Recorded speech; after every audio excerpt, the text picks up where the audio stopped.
Bienvenue sur Blog Bullchain. On va parler donc du cycle psychologique du Bitcoin du 18 août 2023. Une courte vidéo pour vous parler de la correction qui est nécessaire qu'on a vécue hier, le 17 août.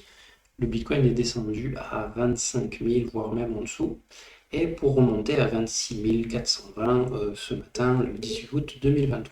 C'est une correction nécessaire. Psychologiquement, les gens ils ont été atteints par une nouvelle qui est descendue donc de Michael Burry. Et Michael Burry, c'est quand même quelqu'un qui avait prédit le crash en 2008. Le crash en 2008, c'est un crash historique mondialement. Et il avait donc prédit et vendu à short tout son portefeuille. D'accord? Donc il est très suivi. Dès qu'il dit quelque chose, certaines baleines sont très influencées. Ensuite, on a une résistance. Là, vous pouvez voir sur le schéma du cycle psychologique, vous avez, vous voyez, un gros pump ici, et puis ça descend, ça corrige, ça pump, ça corrige, voilà.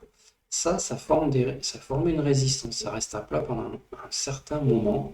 Et puis une fois qu'on a eu une grosse correction, ben, pour remonter et passer cette grosse timeline là ici, ça met du temps.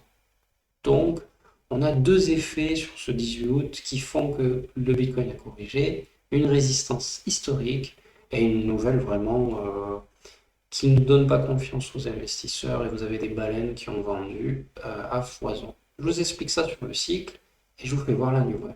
Donc, sur le cycle, ici, vous avez donc un Bitcoin ici, vous voyez, au mois de novembre 2020, on a eu une phase de hausse très très puissante. Mais quand vous avez une gros pump et que ça descend, ça crée déjà une résistance. Ensuite, vous avez le pump de maximum entre 60 000 et 70 000. Et hop, ça corrige très fort. Les gens ici, ils ont corrigé pendant 3 mois. Là, ça a corrigé pendant 1 mois. Et puis après, vous avez eu un nouveau pump, d'accord, et on a atteint nos fameux 70 000, et on est redescendu. Les gens ne croyaient pas que ça redescendait, ils ont réinvesti, puis finalement, c'était la fin. On a eu deux belles hausses entre 2020 et 2022, d'accord? Donc tout ça, ça a mis du temps, d'accord? Ça a mis 2 ans exactement. Donc 2 ans avec 3 grosses résistances. Et donc, du coup, nous, on s'est retrouvés ici dans le bear market. Là, il y a le bear market. Et puis, ben, vous avez une première montée, une deuxième et une troisième. Comme par hasard, regardez, on trébuche. On n'arrive pas à franchir ces 3 grosses résistances. Et en plus de ça, ben, vous avez une très mauvaise nouvelle. Ici, vous avez Michael Burry. Il a fait le film The Big Short, que je vous conseille d'aller voir. Très bon film. Et il prédit encore une grosse chute sur les marchés traditionnels, donc SP500 et donc Nasdaq. Et il parie 93% de son portefeuille, c'est-à-dire 1,6 milliard de dollars. Donc ça veut dire que ce gars-là, qui est suivi par le monde entier en termes d'investissement, vient de prédire qu'il allait avoir un crash comme en 2008. Ok, donc là vous vous mettez dans la peau de plusieurs investisseurs. Aux États-Unis, il y a quand même une belle récession. Ça se passe mal pour eux en termes de financement. Il va falloir qu'ils impriment encore beaucoup de billets. Donc, les investisseurs, qu'est-ce qu'ils ont fait? Ils ont vendu. D'accord? Ils n'ont pas attendu que le Bitcoin descende encore vers cette résistance-là des 27 000, 28 000. La mauvaise nouvelle a fait que ça est descendu beaucoup plus bas. Je pense que normalement, au mi-septembre, on n'aurait pas eu cette mauvaise nouvelle. Je pense que mi-septembre, on aurait vu un Bitcoin qui serait reparti à la hausse. D'accord. Donc là, on va réintégrer une timeline sur la résistance des 26 000 à peu près ici. Entre les 25 et les 27 000, il va y avoir une nouvelle résistance qui va se faire. Ça va être difficile à passer. Je pense que ça va durer 2 ou 3 mois de plus. D'accord. Donc on va rester dans cette time-là entre les 25 et les 20 000.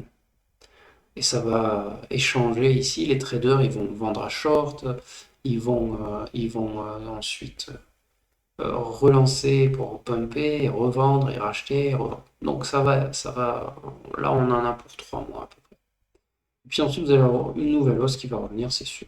Donc voilà pourquoi vous avez actuellement une correction, elle est nécessaire, elle est normale au vu de la résistance que nous avons. Et les investisseurs se sont affolés, hein. Donc les gens qui sont en train aujourd'hui d'acheter, d'entrer dans le Bitcoin à 25 000, bah, ils ont tout compris. Et puis ils vont voir que le Bitcoin va encore descendre en dessous des 25 000, et ben ils vont reprendre une position. Et dès qu'il va y avoir des plus bas entre les 25, alors 26, entre les 26 et les 20, ben, il faut se positionner. C'est important de pouvoir profiter de ces corrections-là. Et puis, ben, on fait du 1 sur 3, hein. Voilà. Voilà. Vous avez une position de, par exemple, de 1000 euros. Ok. On va diviser ça par 3. Et vous prenez une position ici, ici et ici. D'accord? Voilà. Dès que ça descend entre les 20 000 et 25 000, on se positionne sur un portefeuille, voilà, sur votre propre portefeuille. C'est toujours important de récupérer du cash. Voilà. Merci pour cette correction. Merci Michael Burry. De toute façon, le Bitcoin il va remonter. Mais des news comme ça, c'est chouette. Ça permet de se positionner. Et soyez patient. Et bien, je vous remercie d'avoir écouté cette vidéo. On va parler de Polygon la prochaine vidéo. Et si vous avez des questions, si vous pouvez apporter de l'information nécessaire à ce crash, je vous en prie, vous pouvez laisser un commentaire. À très bientôt.